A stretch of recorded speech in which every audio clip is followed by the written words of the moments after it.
একটা JELET, shaving JELET, তার দাম হয়েছে, রেট হয়েছে 55 টাকা।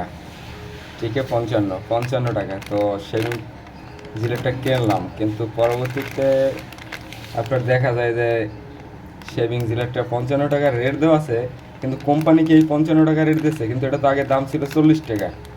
পরবর্তীতে একটু ভাই সন্দেহ লাগলো, তাই তাই আর কি জিলেটের স্টিকারটা দেখা যায় ওড়া যায়।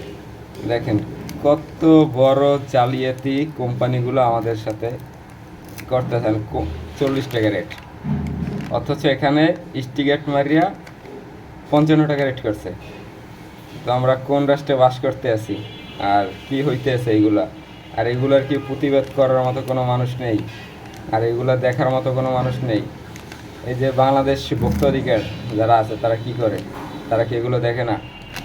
কত নামি দামি একটা ভালো কোম্পানি জিলেট, অথচ এখানে টাকা লেখা আছে 40 টাকা। আর কিছু অসাধু ব্যবসায়ীরা তারা দেখা যায় এটাকে স্টিকার মানে 55 টাকা রেট করছে। ঠিক আছে, 55 টাকা। আসলে কি বলবো, কোনো কিছুই বলার নাই।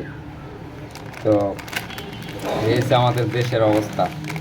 সরকার ভালো, সব ভালো, তো কি করা যায় বলেন আপনারা? এদেরকে এই জিলেট ব্র্যান্ডের একটা মাল, ভালো কোম্পানি, আর সেই জিলেটের কিনে তারপরে স্টিকার মারিয়ে আমাদের কাছে 55 টাকা বিক্রি করে, 1 টাকাও কমবে না। তো স্টিকারটা উঠাবার পরে দেখা যায় 40 টাকা রেট।